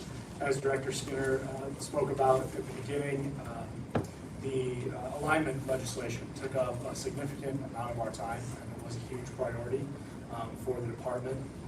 It was a massive team effort from a lot of different folks within the central office, just throughout the department to help educate legislators about the importance of that legislation, why it was going to be something that was beneficial to the department, and then ultimately that education and all that hard work paid off, and they passed it, and the governor signed it. So very, very excited about that. And then Steve really covered the nuts and bolts of the budget heading into FY24, but that was another really big priority for us.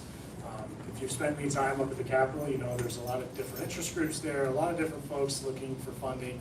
So we spend a lot of time educating our partners across the street at the Capitol about why we need these funds, why it's important, and why it helps keep our staff safe, why it helps keep inmates safe, why we need these types of security upgrades. It's a big system, and we supervise a lot of people. So having the resources that we need to do that effectively is incredibly important. So we're very happy with the additional $15.7 million in the general fund, and then we also received those additional funds through the RIF and the TRF. I don't want that to be lost, because those things are also incredibly important when it comes to technological improvements within our institutions. So very, very pleased with that. And one thing I'll say holistically about the session is that it's a massive team effort from everybody within the department, pulling data, pulling different numbers, educating legislators about our processes, our procedures, our needs. And so it really is a team effort from everybody to do what we're able to do. So just very, very happy with how things ended up. And also just thankful for the support that we received from the governor, from legislators. They certainly understand the needs that we have within the department, and that's reflected in all of the additional funding that we've received over the last 3 years now. And as I mentioned before, it is tough to come by some of those dollars, and when we spend all of those hours educating and meeting with the decision makers, and it pays off, it shows that they care about the mission that we have with this department. So again, very, very happy about that.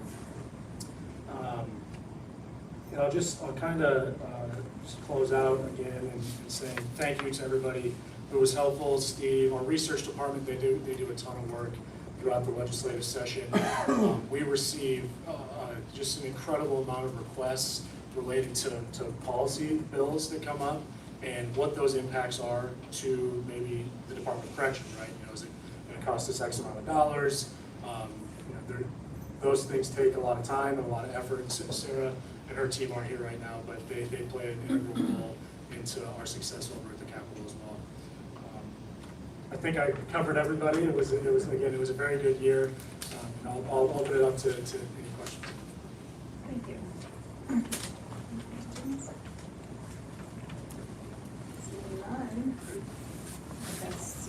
also have an update on the DOC website? I do, yes.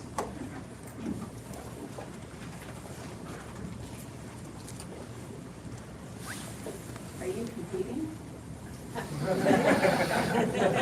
No, so, we just wanted to give you a brief update. There's been a enterprise-wide effort from an executive branch level to update all of our old websites. So every single executive branch agency is going through this process right now. The DOC, we were one of the very first ones to do it, so it's been a big lift, a lot of time, a lot of effort, but it ended up working out very, very well. We're really pleased with the way it looks, the accessibility for those that utilize our website. One of our big focuses through this was that we didn't want any interruption in the services that are provided within institutions. We wanted to provide the information that families and loved ones needed in order to visit an institution, in order to write an offender, in order to send in money.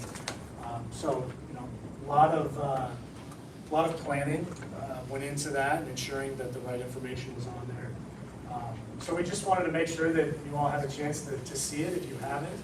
One of the nice things was that we got to keep our same exact URL or the web address that we had. So as soon as the old website went inactive, folks could still type in the same exact address and it would go straight here. And one last thing on the website, this is an undertaking that we're working on right now, but on July 1, as you all know, the alignment legislation goes into effect. And as part of that, all 8 of the judicial districts have their own websites as it stands now. On July 1, those websites and all the information on there will fold under the umbrella of the DOC website.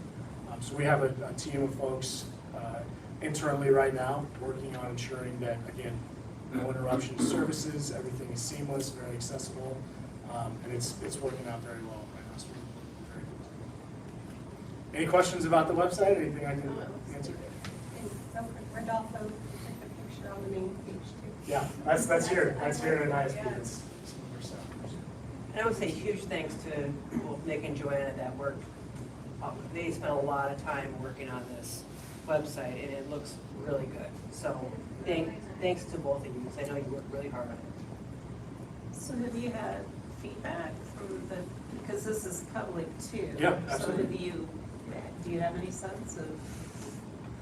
I can't think of any complaints that we've received up to this point.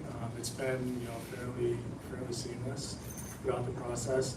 There were a few kinks here and there right at the beginning that we had to work out, but we work with our partners over at the OCIO who are super responsive and just very helpful anytime we have any concerns, maybe a broken link here or there, and just ensuring that is fixed immediately so that folks have the access to the website that they need. Because this is our public-facing website, so it has to work well. It has to have the information that folks need in order to visit an institution, in order to sign up for phone calls. A lot of the things that have been talked about today, that starts right here on our website. And that really has a data tab. Oh, yeah. Yep. That's actually, but when we get questions from the public, we can always go and make changes. We've added extra how-tos onto the website already. And then we have a weekly scan that's done on it, so we can see if we have broken links or misspellings, just to make sure that everything's accurate on there. Wow.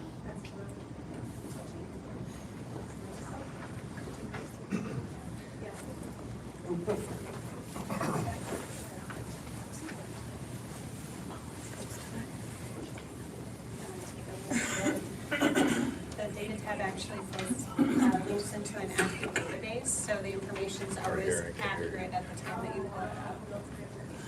Yeah, this is. Hey, my dad's been really If there's no questions, that's all I have for you. This is really slick. I'm super excited about this.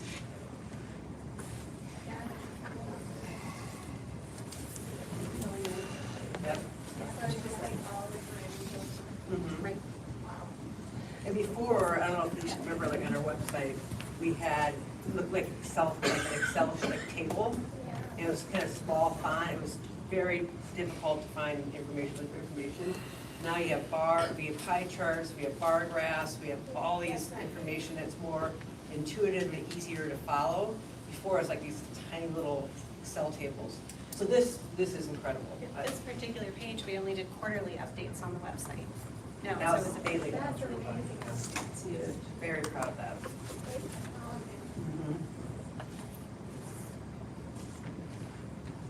Thank you.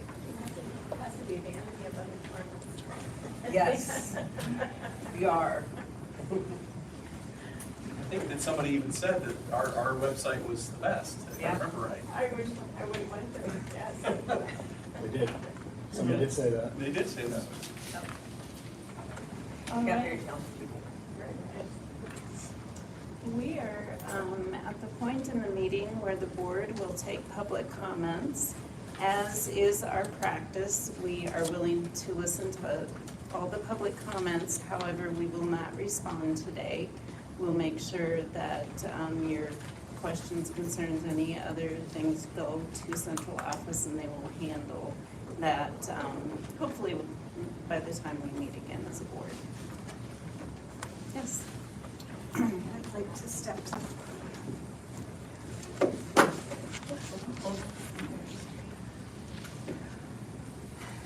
Dr. Skinner and members of the board, my name is Michelle. I came from Chicago.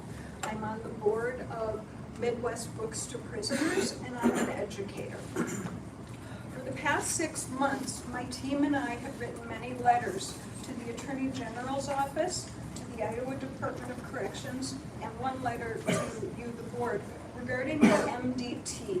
That is the multidisciplinary team, which is appointed by Dr. Skinner. The issue is that the MDT is not following the law. Our letters have been ignored or blocked by assistants who give flimsy non-answers. And I had hoped to address this with you at the last meeting from Chicago following the YouTube live site, but it's impossible to give info on the site. So I came here, I drove 600 miles round trip to speak to you. And I would just ask that you give me 5 minutes of your attention. So the multidisciplinary team's sole purpose is to review individuals who are referred to them and determine if these individuals meet the definition of a sexually violent predator as defined by Iowa Code 229A.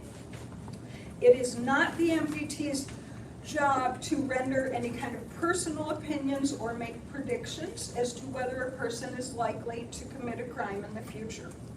I submit to you that the MDT regularly is misinterpreting its role and giving opinions and making predictions, and this has led to the majority of the cases they review getting sent to the AG's office for further review and possible civil commitment.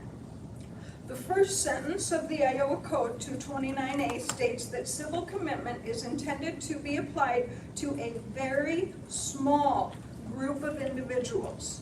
However, the MDT is regularly reviewing and referring a majority of the cases. In December, to give you one example, 13 out of 16 cases were referred to the AG's office for further review. That is not a small group. As for the MDT's actual hearings, there are glaring due process issues. Incarcerated individuals cannot be present at their review. They do not have an opportunity to speak. They are not allowed to present any evidence in favor of their education and efforts and things they've done or their reentry plans. They are not allowed to speak or have anyone like an attorney speak on their behalf. The MDT hearings are done in secret. They're not open to the public, and the results of the hearings are confidential. So individuals have no access to what was said or what was said about them and written into the record. Finally, there's no appeal process. The decision of the MDT is final and absolute and adds years to a person's sentence who might otherwise be released on parole. Once a person's case is referred to the AG's office does not review that person until 90 days to discharge. This means that someone who is eligible for parole and meets all the elements to be released, all the requirements, they may be incarcerated for additional years, being kept even past their discharge date, because the AG review, once initiated, puts the person on safekeeping, and safekeeping status can be indefinite. Incarcerated individuals have been and are currently being held for years past their discharge date, going through this process. Another glaring violation of the law, according to Code 229A, the MDT is required to conduct its review within 30 days of receiving notice. On a regular basis, the MDT is taking months to conduct its hearings. This is a clear violation of Iowa law. So this is what I am asking you. Number one, I am asking you, Dr. Skinner, and board members, to replace all the members of the current MDT, including Ken Pierce, the sex offender civil commitment manager, because they are not following the law. Number two, I am asking that a new MDT properly re-review, according to the law, all the cases that were sent to the AG and are currently awaiting review, to determine who should indeed be cleared. Anyone who was not reviewed within 30 days, as required by Iowa Code 229A, should be cleared immediately. There are potentially hundreds of people being wrongfully held because the MDT is referring people to the AG's office who do not meet the criteria for referral. This directly contributes to overcrowding in Iowa prisons, which causes a heavier burden on staff. It does not make the Iowa communities safer to hold people who have done everything that has been asked of them, and they are ready for release. It also does not make prisons safer for staff or for the incarcerated people. It is, however, a huge burden and added expense to taxpayers. Iowa is one of only 20 states in the union that has a civil commitment process. The majority of states do not believe in civil commitment, and there is no data-based evidence, I know you love data, that makes this process safer for communities. So Dr. Skinner, with all due respect, as the director of the IDOC and the person who oversees the MDT, in my opinion, you owe it to Iowans to ensure that the MDT starts following the law. And you owe it to the people who are wrongfully incarcerated to remedy previous errors made by the MDT. And I really sincerely hope that you will consider my request, that you will take it seriously and do the right thing. And I am certainly here. If you have questions, any of you, I'll be here afterwards, and I'm happy to explain anything. And really thank you for your time. Is that right? Yes. Yes. Hello. Thank you, Board of Corrections. Thank you, all the leadership here. My name is Mary Cohen. I am a professor from the University of Iowa, and I'm grateful to have a chance to speak to all of you. In the 11 years that I led the Oakdale Community Choir, there were a variety, we saw a lot of positive effects for the prison, for incarcerated individuals, and for families. Incarcerated individuals were motivated to follow prison rules, making the prison safer. Many reconnected with family members in new ways. Some choir members had a family member come and visit the prison that they hadn't seen in 6 years. There was a variety of personal and social growth, both inside and outside of prison walls. There's a lot of research that supports that music making in prison follows a sense of the desistance theory, the desisting from criminal behavior with respect to primary desistance, behavior change, secondary desistance, identity. People start to identify in new ways. And then probably most importantly, tertiary desistance, the political and social processes. In other words, having a choir allows people outside of prison to realize our common humanity. I represent many volunteers who have not yet been invited back in to the prison, and we would like to talk about what partnerships are possible. What is the process for figuring out safe ways for volunteers to return? And would there be an interest in collaborating on a research project about getting non-religious volunteers back into the prisons? I've done a variety of research on this topic for 20 years, and I've just published a book about this topic. I co-lead an international group of people all over the globe that do this work with music in prisons, and there's a really great chance, if there's support and interest, of having Iowa be a space where we could really be a leader across the country with ways, innovative ways of building bridges and using music making as a way, and other arts programs, and education. There's just a ton of possibilities. We just haven't been able to go back in. We'd love to be able to talk and collaborate with leaders, with prison staff, with incarcerated individuals, and other key stakeholders. Thank you. Thank you.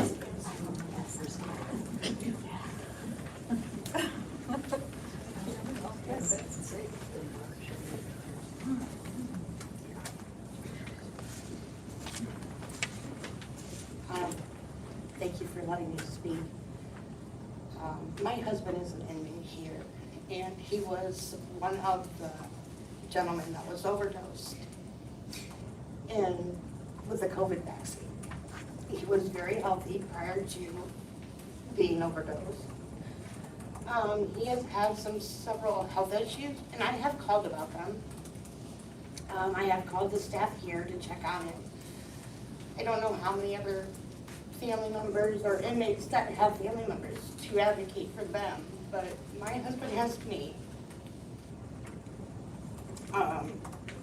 He has seen different doctors, been sent to Iowa City, taken different medications, and he has still not had the problem resolved. So and then he has been told that he needs to go back to Iowa City to have physical therapy done for different things. I know what they are, but he has not been sent back to Iowa City for physical therapy. And this has been over 4 months now, and we're still waiting on it. Now he has a lump in his throat that has been there for over 2 months. It has been found that it was a lump instead of everything else that he was going through. And we've been now told that it's going to be 3 to 9 months before he can get to Iowa City for a biopsy of it. I have called down there, and they said that they do not have a waiting list as long as 9 months. However, I cannot make his appointment because he is here. I understand the point that I cannot know when his appointments are or what time they are when I go there. I understand that, and I fully get that. I just want my husband taken care of. I care about him. I love him. We have been married almost 18 years. In November will be 18 years. He has spent 6 years of our marriage here. I still come see him. I still see him on the video visits. The video visits have saved a lot. I drive 3 hours to see my husband 2 now. So round trip I drive 6. I need to know that my husband is being taken care of here as if he was at home. The wait time on this is ridiculous, I feel, when I can be home and make appointments for myself or my children, and it's a lot quicker. So, and my other concern is Pigeonly. You tried to sign up for Pigeonly, and I get a thing back from my bank telling me that it is a scam, that they will not allow my card to go through to pay for it. So I don't know if that's an issue that needs to be fixed through you guys or who, but I have tried to sign up for Pigeonly so that I can send my husband these cards and pictures and go through the system that you want, and it's not working. I have had problems with Emilio. I have been able to call Lindsay here and have it fixed, and she's been wonderful with it. Absolutely wonderful. And I'm very happy that she's able to do that, and I can tell you that I know she is great. I do know when I call and talk to Mike in health services, he talks to me, gets back to me in a timely fashion, but I just, like I said, I need to know he's being taken care of, and now, since he's been overdosed, he's had all these health issues. Where are these coming from? How long are we going to have health issues that are gonna show up since he's been overdosed? And what are all the side effects from the overdose, is my question. Has all this been figured out?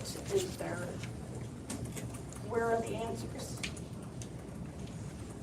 So that's, oh, and my other thing is I know you guys said you have your camera system where they go in and out to be x-rayed or whatever. And I'm fully aware of that, or scanned, there's scans. But my question is why are they having to be searched when they go in, strip searched in and out for their jobs?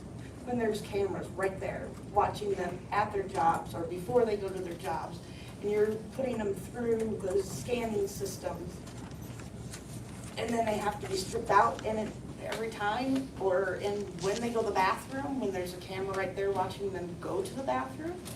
To me, I feel that is a violation of their rights, and it's discriminating for them. It's just, I feel like he's being down on or abused in a sense. So that's all I have to say. Shelley?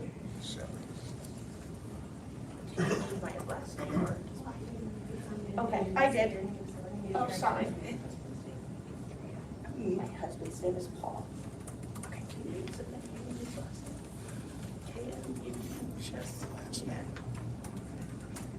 Yes.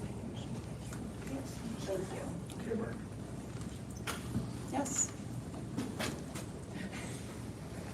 Well, as Director Skinner said before, I am Dan Fell. I'm the district director of the 8th district, and I am still the public until July 1st. So I wanted to give you my thoughts on some things in the alignment. First and foremost, I would say that I was not a big fan, pretty skeptical of it coming forward. I also hadn't had a boss, a direct supervisor for 18 years as district director, so that always creates some trepidation and what have you. But I want you to know from the user perspective that so far with the alignment, Director Skinner has done a great job. And I want you to know that because all the districts, we all operated in our own little silos, and it was, change is scary, even at, my level, let alone all of our staff. I just want to give you an example of one thing. We had a meeting with DAS and all the directors and the central office team, and DAS said, hey, good news, there's only going to be 2 or 3 classifications that lose any money. And Director Skinner said, absolutely not. That cannot happen. We promised it wouldn't. I'll talk to the DAS director, I'll talk to the governor. It can't happen. Within a week, she handled that and said it's taken care of. And, no worries there. So kudos, and that's the type of stuff that builds trust, respect, and relationships. And that's what's important going forward altogether. The second thing I want to tell you, a direct result of the alignment is that the districts no longer have to keep our own carry forward money to pay our bills in July, because that's how it worked. We didn't get our quarterly drawdowns until later in the month. So just getting our money from the state July 1st allows us here in the 8th district, which is the 14 counties of southeast Iowa, fill 2 other vacant positions that we could never fill because we had to save our own money. So we're immediately reinvesting that in our own strategic plan, which is data-driven to increase treatment that we offer in the 8th district. So that's a major benefit and goes towards what Director Skinner said about, equalizing things across the state. That's one way we can do that. And then lastly, I just want to say that whether it's Steve Dick, Randy, others at central office, Michelle Dix, and specifically Sally Kramer, who's the deputy director for CBC. They have done a lot of work, and they have done good work to try to make it transparent, all-inclusive. You know, someday down the road, when the dust settles, this and that, I would strongly encourage you all to, you know, recognize specifically Sally, because trying to herd 8 cats, which are us district directors, into one arena, that is no easy task. And she's done outstanding work, and it all starts with Director Skinner saying, here's the game plan and here's how we're gonna do it. So I just want to give you some real feedback from the, you know, user end of how things are going so far. Thank you. Thank you. Thank you. That's, I'm guessing everybody in the room appreciates you bringing those comments to the table. Thank you. Any other public comments? Seeing none, we will now move on to discussion between board members. If there is any.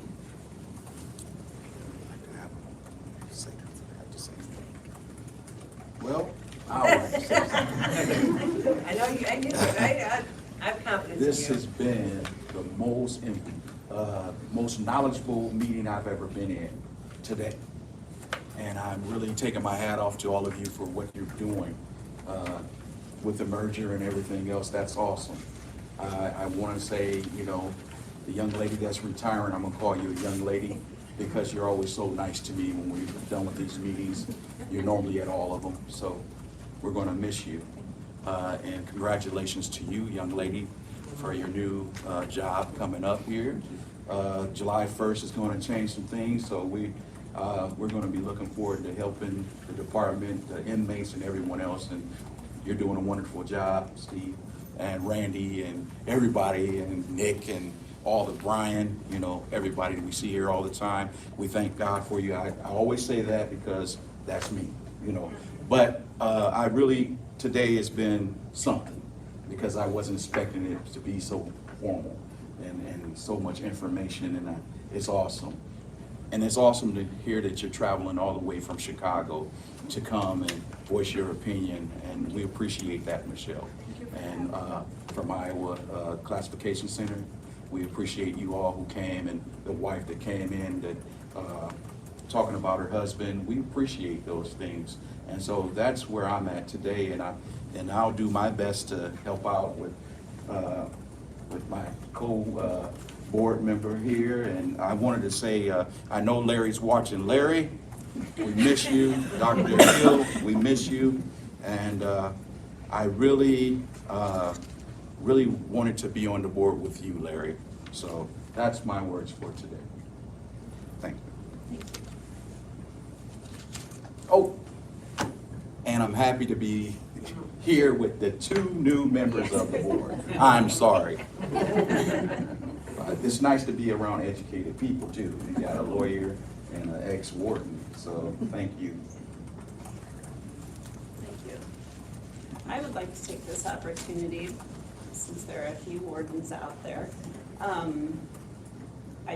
just to remind you how much the board appreciates opportunities to see your facilities.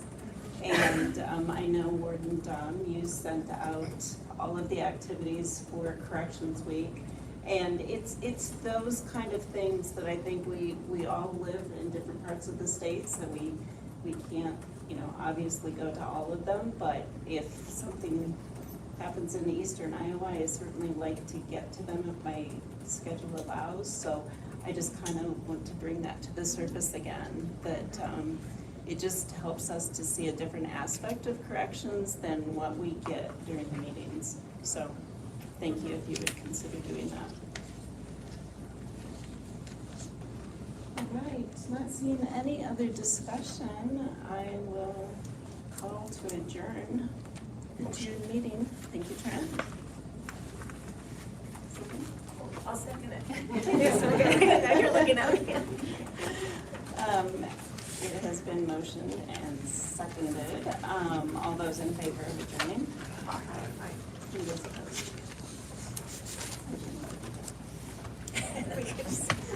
I'm opposed. Thank you.